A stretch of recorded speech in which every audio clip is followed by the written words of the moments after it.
আমার আজকের বিষয়বস্তু হবে 1 নম্বর, আমরা যে একটা কথা বলি, ইসলামই শ্রেষ্ঠ ধর্ম, বড় ধর্ম বলি না? ইসলাম বড় ধর্ম, হিন্দু ধর্ম, খ্রিস্টান ধর্ম, ইহুদি ধর্ম, বৌদ্ধ ধর্ম ছোট ধর্ম বলিনি, কিংবা বলি কিনা? এ কথা সঠিক না। ইসলামই একমাত্র সঠিক ধর্ম। এটা কি বড় ধর্ম না সঠিক ধর্ম? কথা কেন না, এটা বড় ধর্ম না সঠিক ধর্ম? এই কথা বলবো, এটা জানার দরকার আছে। ইসলামই একমাত্র ধর্ম, আর কোনো ধর্ম নয়। এবার প্রমাণ কর, ধর্ম সেটা বললে তো হবে না, প্রমাণ থাকতে হতো। যে ওষুধ মেয়াদ উত্তীর্ণ ডেট ওভার হয়, এটা কি ওষুধ না বিষ? আর এই বছর নেতারা আছে কেন? মেয়াদ উত্তীর্ণ ওষুধ বিক্রি করা কি বৈধ? ওষুধ বেচা না যায়, কিনা না যায়, খাওয়া না যায়। ওষুধ বেচলেও তার অপরাধ হবে, কিনলে অপরাধ হবে, খাইলে অপরাধ হবে। এই ওষুধ খাইলে মানুষ বাঁচবে না, মানুষ মরবে। খ্রিস্টান ধর্ম পুরাতন গেছে, বাতিল গেছে। ইহুদি ধর্ম পুরাতন গেছে, বাতিল গেছে। হিন্দু ধর্ম পুরাতন গেছে, বাতিল গেছে। বৌদ্ধ ধর্ম পুরাতন গেছে, বাতিল গেছে। এটা রহিত হয়ে গেছে। এখন এটাকে যদি কেউ খায়, এটা ওষুধ খেলে না, এটা বিষ খেলে। এটা তো বুঝছেন না? এটা বুঝেন না? বিষ খাইতেছে হিন্দুরা, বিষ খাইতেছে মন্দিরে। এটা আমরা না বললে কে বলবে? গণতান্ত্রিক দেশ, ধর্মনিরপেক্ষ দেশ, এদের বিরুদ্ধে কথা বলেন না, এই কথা বললে আমরা মানতাম না। আপনি এক সরকারের চাকরি করেন, যে সবাই সমান অধিকার, আমি আরেক সরকারের চাকরি করি, আসমানের সরকার। আমি যদি কোরআন হাদিসে যা আছে সে সঠিকভাবে না বলি, আমার ফাঁসি হবে। আপনি চেয়ারম্যান, আপনি মন্ত্রী মিনিস্টার, শেখ হাসিনার কথা না মানলে আপনার ফাঁসি হবে। আমি আলেম, আমি আল্লাহ রাসূলের কথা না মানলে আমার ফাঁসি হবে। আপনার ফাঁসি ছোট ফাঁসি, আল্লাহর ফাঁসি বড় ফাঁসি। এই জন্য আলেম ওলামা জেলকে ভয় করে না, আলেম ওলামা শাহাদাতকে ভয় করে না, আলেম ওলামা গালিগুলাজকে ভয় করে না। কেন? তারা একটা দায়িত্ব পালন করতেছে। দায়িত্ব পালন করতে গিয়ে তারা নির্যাতনের শিকার, তারা হাসি খুশিতে এটা বরণ করতেছে। আল্লাহ শামসুল ফরিদপুরি রহমতুল্লাহ সবাই ছিলেন বাংলার বাঘ। ফরিদপুরের 2 মহামনীষী, একজন বঙ্গবন্ধু, আরেকজন আল্লাহ শামসুল ফরিদপুরি, একজন রাজনৈতিক, একজন ধর্মীয়, দুইজনই বড় ফরিদপুরি। সে আল্লাহ শামসুল ফরিদপুরি আইয়ুবের আমলে, আইয়ুব বলছিল জন্ম নিয়ন্ত্রণ সার্টিফিকেট বাধ্যতামূলক, অর্থাৎ ছেলে হোক মেয়ে হোক দুটোই যথেষ্ট। বেশি হলে খাদ্য দেওয়া যাবে না, অভাব হবে। এই কথাটা কুফরি কালাম। এই কথা কি কুফরি কালাম? এমনি স্বাস্থ্যের জন্য আপনি সন্তান কমা নিতে পারেন, বেশি সন্তানের জামিলা, শিক্ষার জামিলা, যত্নের জামিলা, বুঝলি কথাটা? আপনি 8-10 বছর পর একটা সন্তান নেন, আপত্তি নেই, কিন্তু দুইটাই যথেষ্ট। এর বেশি নিলে অভাব হবে। এটা হচ্ছে মালথুসের থিওরি। কার থিওরি? একটা খ্রিস্টান মালথুসের থিওরি। ওই থিওরি অনেক মুসলমান গ্রহণ করেছে। নাজরুল্লাহ রিজিকের মালিককে আল্লাহ 2টা খাওয়াইতে পারে, 4টা খাওয়াইতে পারে, তবে আপনার স্ত্রীর তো সহ্য দিবে। প্রত্যেক বছর বিয়ে সন্তান দিলে সহ্য হইব? এত গণগণ ইসলামে আছে? গণগণ নিষেধ আছে, আমি হাদিস দেখাবো। গণগণ নিষেধ আছে, তবে 2টাই যথেষ্ট। এর বেশি হলে খাওয়া যাবে না, এটা কুফরি মতবাদ। আইয়ুব খানের যখন এটা চালাইছেন, তখন আইয়ুব ক্ষমতা ছিল। আল্লাহ শামসুল পুরি বলতেছে না, এটা কুফরি মতবাদ, এই মতবাদ চালু করা যাবে না। ওনাকে জেলানি ভয় দেখাইছে। আমি কি জানেন? হ্যাঁ জানি তো। আপনার আইয়ুব খান ফিল্ড মাস্টার, বড় একজন সেনাপ্রধান, বিশ্ববিখ্যাত সৈনিক। সেই জানেন আমার কথা না মানলাম, জানি কি করুন? জানি তো। ফাঁসি দিবেন, ফাঁসি দিবেন, আর কি দিবেন? ফাঁসি দিবেন, সমস্যা নাই। আপনি আমার ফাঁসি দিবেন। আমি যদি জন্ম নিয়ন্ত্রণকে এই হারাম না বলি, তাহলে আমার ফাঁসি হবে আখিরাতে। আল্লাহ না বলতে আমার কি হবে? ফাঁসি হবে। আপনার ফাঁসি সহজ, আল্লাহর ফাঁসি কঠিন। আপনার ফাঁসি দুর্বল, আল্লাহর ফাঁসি সবল। আপনার ফাঁসির শাস্তি কম, আল্লাহর ফাঁসির শাস্তি বেশি। এই জন্য আমি ফতোয়া দিয়ে আপনার ফাঁসির কাছে ঝুলতে রাজি আছি, তবুও আল্লাহর ফাঁসির কাছে ঝুলবো না। এই জন্য অনেক সময় সরকারের বিরুদ্ধে আলেম ওলামারা গেলে ফাঁসি দেয়, জেলে দেয়। তো আলেম ওলামারা কি হয়েছে? আমরা দায়িত্ব পালন করতে আসছি। আমাদের এখানে কোনো ঘুষও নাই, সুদও নাই, আমরা কোনো কারো দালালি করে টাকা খাইতে আসি নাই। আমরা কোরআন হাদিসের কথা বলতে যাইয়া আপনি যদি আমাদেরকে ফাঁসি দেন, ফাঁসি দেবেন দেন, যদি আপনি জেল দেন। কিন্তু এই আদালতের পর তো আরেকটা আদালত আছে, আখেরাতে সানি বিচার আসেনি, এবার আসেনি। আজকে যারা ঘুষ খাইয়া ভুল বিচার করতেছেন, মনে রাখবেন আর একটা বিচার আছে। এই যে অন্যায় বিচার করতেছেন, ঘুষ খাইয়া বা পক্ষপাতিত্ব করে ভালো লোকে নিরীহ লোকে ফাঁসি দিতেছেন, জেল দিতেছেন, মনে রাখবেন আপনাদের জন্য ফাঁসির কাজটা অপেক্ষা করতেছে। এই ফাঁসি তো শেষ আছে, ওই ফাঁসি কি নাই? শেষ নাই, এটা অনন্তকাল। স্মরণ রাখবেন, জালিমদেরকে বলতেছি, আলেমার প্রতি নির্যাতন করতে গিয়ে ওই আখিরাতের প্রতি, আল্লাহর আদালতের প্রতি একটু স্মরণ রাখিয়ে বুক যেন কাঁপে, বুক যেন কাঁপে। আমি একদিন মিছিল করতেছি, নারী নীতি, নারী পুরুষের সমানাধিকার একটা আইন করার আওয়াজ উঠছিল এই সরকারের আমলে। তো আমরা সরকারকে বার্তা দেওয়ার জন্য যে এটা আমরা মুসলমান দেশে চলবে না, ছেলের অর্ধেক হবে নারী সম্মতি, এটাই। তখন এটার জন্য আমরা একটা মেসেজ দিচ্ছি সরকারকে, একটা হরতাল দিচ্ছি যে এই দেশে আইন করা যাবে না। ভালো, সরকার মানছে তো। তসলিমাকে আমরা বলছি এই দেশে থাকা যাবে না, সে কোরআনের আইনের পরিবর্তন চাই। কোরআন আইনের পরিবর্তন হবে, বাংলাদেশের সংবিধান পরিবর্তন হতে পারে, এটা মানুষের তৈরি। আল্লাহর সংবিধান কোরআন সুন্নাহ এটা পরিবর্তন করা যাবে না, এটা আল্লাহ তৈরি। তসলিমা বলছে কোরআন আইন পরিবর্তনযোগ্য।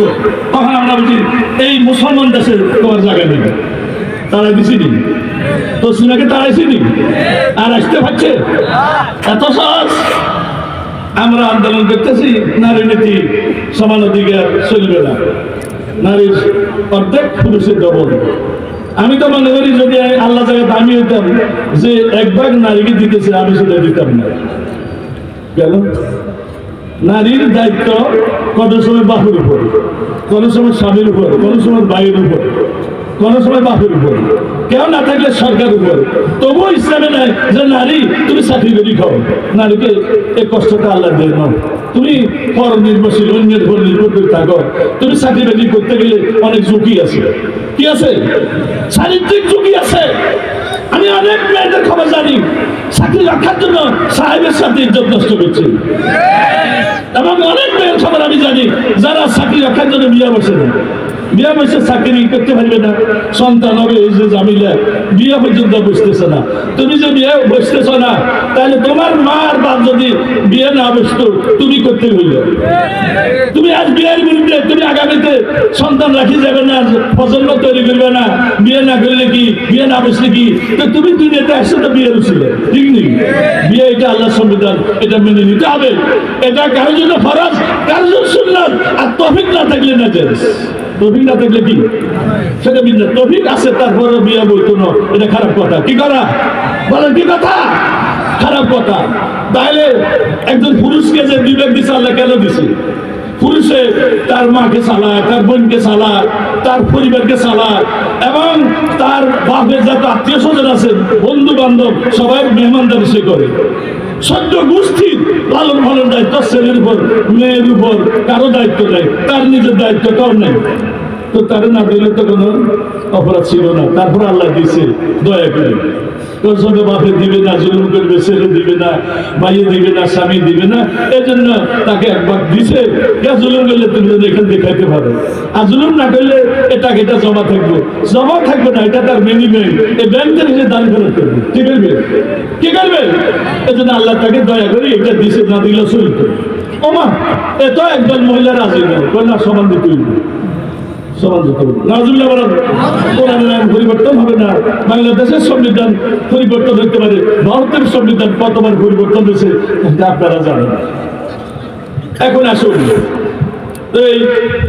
আমরা হরতাল করতেছি বসুন্ধরা গেটে, কয়েকজন পুলিশ আমাদের মাথার পর অস্ত্র ত্যাগ করছে, লাঠি আর অস্ত্র, মানে আমাদের মারবে। বুঝলেন, আমরা মিছিল করি হামলা করবে, সব শুনেন কথাটা, হামলা করবে।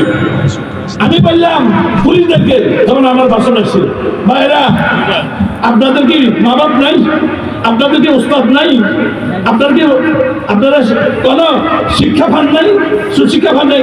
তো পুলিশ অফিসের কথা কি, গুরুজনকে অপমান করাটা এটা অন্যায়, বেয়াদবি, এটা আপনার আব্বা আপনার শিক্ষা দেয় নাই?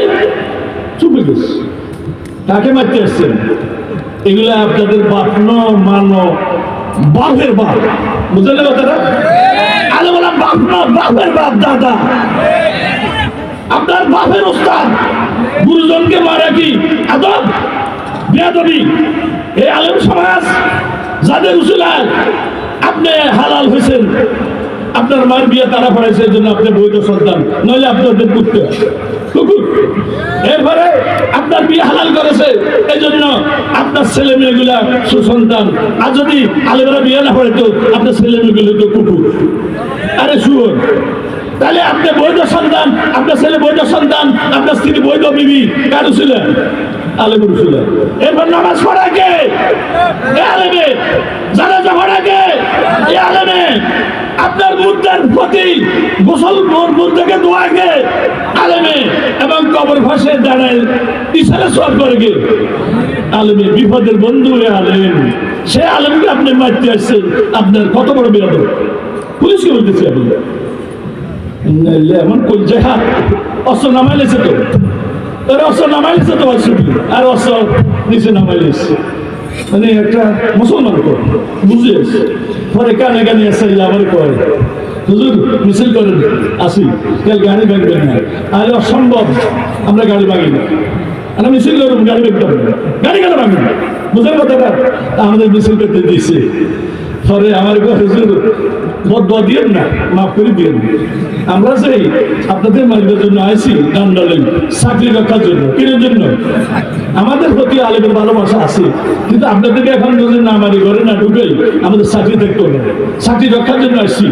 আমি তখন পুলিশ এসআইকে বললাম, এসআই সাহেব, যে চাকরিতে বাপকে মারতে হয়, যে চাকরিতে ওস্তাদকে মারতে হয়, যে চাকরিতে মাস্টারকে মারতে হয়, মিছিলে টিছিলে যখন লাঠি চাষ করে, এখানে বাপের গায়ে লাঠি ভরে না? না, কথা কন না। তার ওস্তাদ শিক্ষক নাই মিছিলে, ওই মিটিংয়ে পুলিশে মারতে আছে, তার লাঠি লাগাতে আহত হইতেছে কে? বাপ, দাদা, প্রাইমারি শিক্ষক, হাই স্কুলের শিক্ষক, কলেজের শিক্ষক, মুরব্বী, দাঁড়িয়ে যুগবেলা কত লোক ব্যাংক যেতেছে, হুজুর খাইয়া পড়ে যেতেছে, ভাঙ যেতেছে পুলিশের মারে, ঠিক নেই? আমি বললাম, এমন চাকরি কেন করবেন যে চাকরিতে আব্বাকে মারা লাগে, ওস্তাদকে মারা লাগে, প্রিয়জনকে মারা লাগে, গুরুজনকে অপমান করতে হয়, সে চাকরি কেন করবেন? হুজুর কি করতে হবে? শুনলাম আমি তো রিক্সা চালাবো, এই আশা রিক্সা চালা, তারপরে ওই চাকরি করিস না যে চাকরি আলেমকে মারা লাগে, আলেমের হাতে বেড়ি লাগানো লাগে, আলেমকে ডান্ডা মারা লাগে, আব্বাকে মারা লাগে, উস্তাদ প্রাইমারি কলেজ বাস শ্রেণীর শিক্ষকদেরকে লাঠি চার্জ করা লাগে, এই চাকরি না করার থেকে রিক্সা চালানো ভালো। ওই কান্দে দিছে কি চাকরি দিলাম যে চাকরিতে ভালো লোকগুলো আমার হাতে মারা যায়, আমার হাতে আহত হয়, তাদের বদদোয়ায় আমি সরকার হইয়া যাবো, তাদের বদদোয়ায় আমি নির্বাংশ হইয়া যাবো, তাদের বদদোয়ায় আমার ছেলে মেয়ে প্রতিবন্ধী হইয়া যাবে। এরকম জালেমদের অনেকে ছেলে মেয়ে নেবে, আর যা হয়েছে কেউ পাগলে গেছে কই, কেউ প্রতিবন্ধী হয়ে গেছে কই, আলেমের মানি এরা সুখে নাই। শিক্ষিতকে মাইরে, গুরুজনকে যারা মারে, অপমান করে, তারা এত সুখে নাই, দুনিয়াতেও সুখে নাই, আখেরাতে সুখে নাই। দেখছেন অনেকের ইসলামের লেভেলও নাই। আজকে আলো আমাকে ভালোবাসে, বলছি না কে আমাদের দিন এই ভালোবাসার উসিলে জান্নাতে চলে যাবে। আল্লাহু আকবার, আল্লাহু আকবার। এক দলের পুলিশ বাহিনী যারা গুরুজনকে মারে, রাসূল বলেন এরা জাহান্নামী, তবে আমি দেখি নাই আগামীতে আসবে। 2 নম্বর নিসাউল কাসিয়াতুন আরিয়াত, ওই মহিলা, মুসলিম মহিলা যারা আমার যুগে ছিল না, আগামীতে আসবে। এরা নাম রাখবে মুসলমান, এবং যে পোশাক তারা পরিধান করবে, এর পরা না পরা সমান। করে না করে তোমার হরিয়াও উলঙ্গ। এটা আমাদের নবীর যুগে ছিল না। মুসলমান এরকম আধা পোশাক, পাতলা পোশাক, টাইট পোশাক নিয়ে রাস্তাঘাটে বাইর করে নাই। এখন আপনার বাংলাদেশে মুসলিম মহিলা এই অর্ধ পোশাক দাঁড়িনি, পাতলা পোশাক দাঁড়িনি, এভাবে বেহায়া বেলাল্লা আছে না নাই? আরে বলেন আছে না নাই?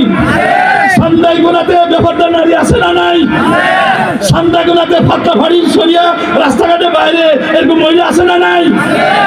এই সান্দাই গোনাতে টেডি পোশাক পরিয়া সমস্ত দেহ দেখা যায় এরকম মহিলা আছে না নাই? সান্দাই গোনাতে যে মহিলা হাজার হাজার পুরুষের সামনে নাচে, গান গায়, সংস্কৃতি অনুষ্ঠানে নাচে, গান গায়, সিনেমাতে নাচে, গান গায়, এরকম বেহায়া বেশরম মহিলা সান্দাই গোনা আছে না নাই? নবী বলেন, নবী বলছেন আমার যোগের নাই, আগামীতে আসবে তারা জাহান্নামী, তারা তো বেহেশতে যাবে না, বেহেশতের সুগন্ধিও হবে না। তোমাদের জন্য আমাদের দয়া লাগে। আমরা আলেম, আমরা তোমাদের দুশ্মন নও, আমাদের তোমাদের প্রতি কোনো চাহিদা নাই। যারা তোমাদেরকে চাকরির নাম দিয়ে, উচ্চ শিক্ষার নাম দিয়ে ঘর থেকে বাইর করতেছে, এরাই সময় সময় তোমাদেরকে বুক করে, এরাই তোমাদেরকে দর্শন করে। আজকে জাহাঙ্গীরনগরে গণদর্শন হইতে আছে, আজকে বিকেলের সাথে গণদর্শন হইতেছে। এই দর্শন কোন আলেম ওলামা করে না। যারা নারীবাদী, নারীদেরকে রাস্তায় নামায়, তারাই নারীদেরকে দর্শন করতেছে। এই জন্য রাস্তায় যারা নারীদেরকে নামাইতেছে তাদের মতলব আছে, তাদের উদ্দেশ্য আছে। আমরা যে পর্দার কথা বলি, আমরা যে অন্যার কথা বলি, আমরা নেকাবের কথা বলি, আমরা পোশাকের কথা বলি, আমাদের নারীদের প্রতি কোনো লোভ নাই, তাদের থেকে আমাদের কোনো আশা নাই। আমরা নবীর ওয়ারিস, নবী বলছে বেপরদা নারীদেরকে হেদায়েত করো। কি করো বলেন, কি করো? এই উল্লাহ ভাষা সান্দাগুনার মহিলারা, তোমাদেরকে নবীর নায়েব হিসাবে নসিহত করতেছি, পোশাক আশাক শালীন পোশাক পরো। কি বলো? কি ভালো?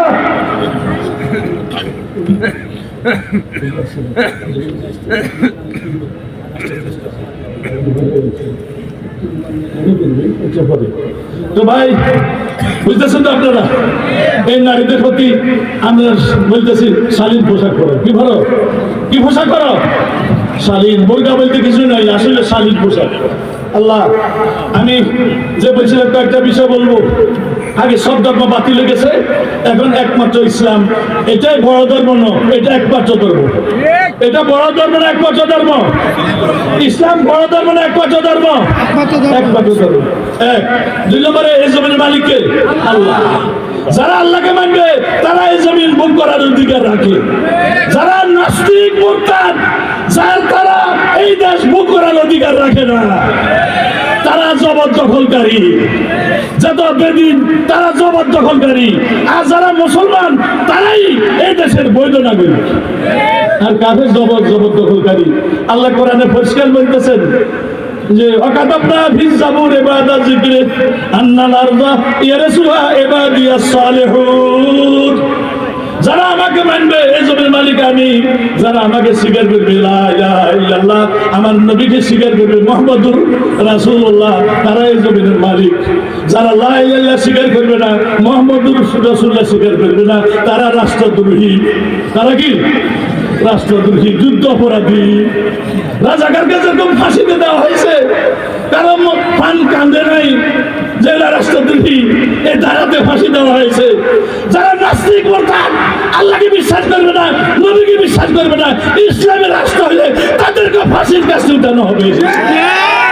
তারা আল্লাহ রাষ্ট্রের রাজাকার, তারা রাষ্ট্রদ্রোহী। যারা আল্লাহকে মানে না, আল্লাহ জমিন কেন মুখ করবে?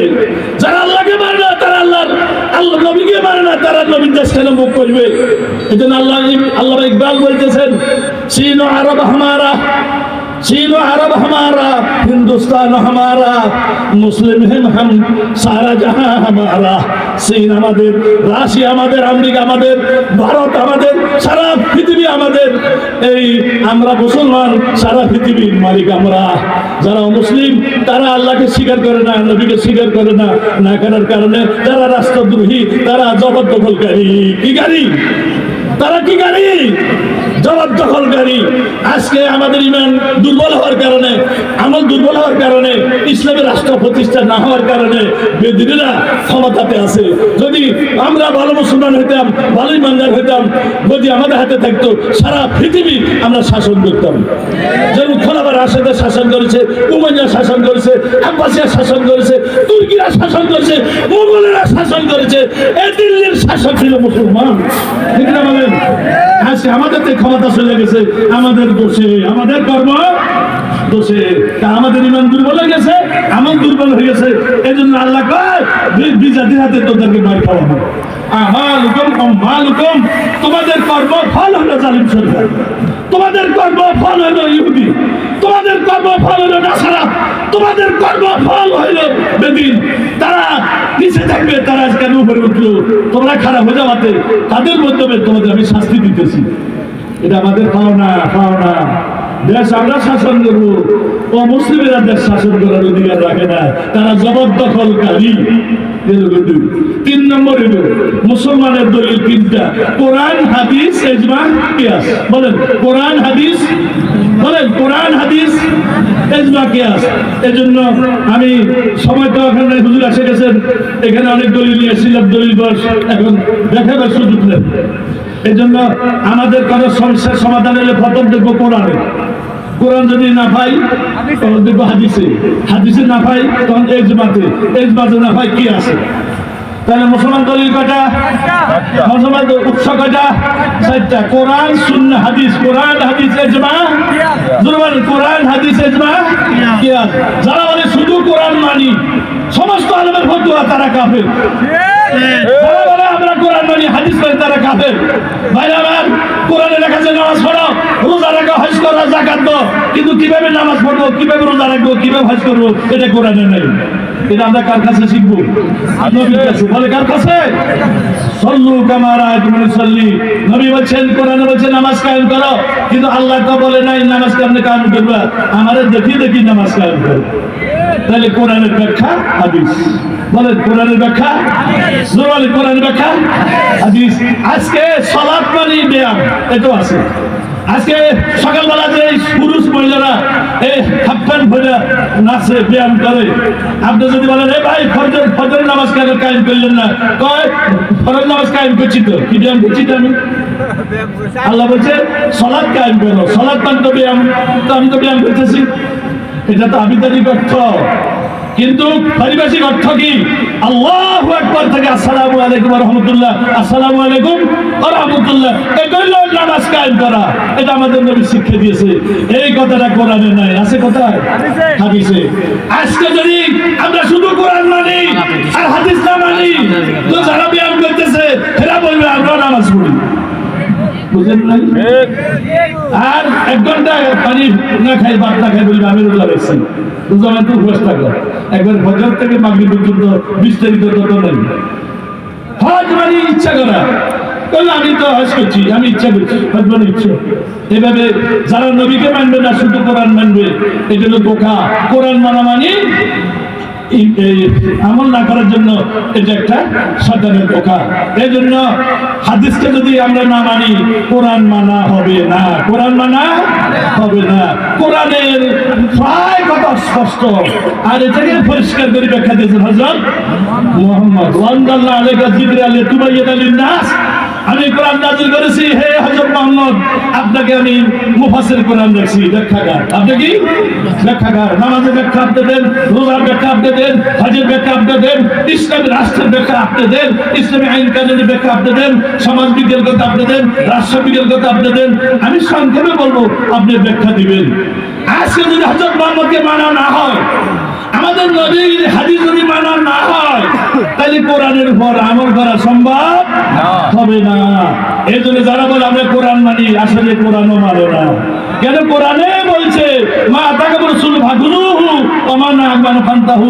হযরত মুহাম্মদ যা বলে তা করো, হযরত মুহাম্মদ যা মানা করে বিরত থাকো। তাই হাদিস না মানলে কোরআন মানা হবে না। বলেন হাদিস না মানলে, হাদিস না মানলে, হাদিস কোরআনের ব্যাখ্যা, হাদিস না মানলে কোরআন মানা, হাদিস না মানলে কোরআন মানা হবে না। আমাদের বাংলাদেশে ক্যান্সার ছিল না, ইদানিং ফেসবুকে ঢুকিলে এই ঘরে ঘরে ঢুকে গেছে। আমি শুনতে পেরেছি সান্দাই কোনাতে নাকি এই ক্যান্সার ঢুকে গেছে। তারা বলে আমরা কোরআন মানি হাদিস মানি না, কোরআনে তো আমাদের ব্যাখ্যা নাই। এই জন্য তারা বলে জুবান নামাজ পড়া লাগবে না, 4 রাকাত পড়া লাগবে না, আজান দিতে দেওয়া লাগবে না। মন গড়া ব্যাখ্যা দেওয়ার সুযোগ হয়ে গেছে কোরআন অস্বীকার করার কারণে। আর যদি কোরআনকে হুজ্জত প্রমাণ মানা হয়, তাহলে মন গড়া ব্যাখ্যা করার সুযোগ নাই। এই জন্য যারা বলবে কোরআন মানি হাদিস মানি না, তাদেরকে হাত পা ভাঙা এই নেতাদের হাতে তুলে দিবেন, ঠিক না বলেন? একবার মারি বলিয়েন না, মারলে আবার আপনার বিরুদ্ধে হত্যার কেস হয়ে যাবে।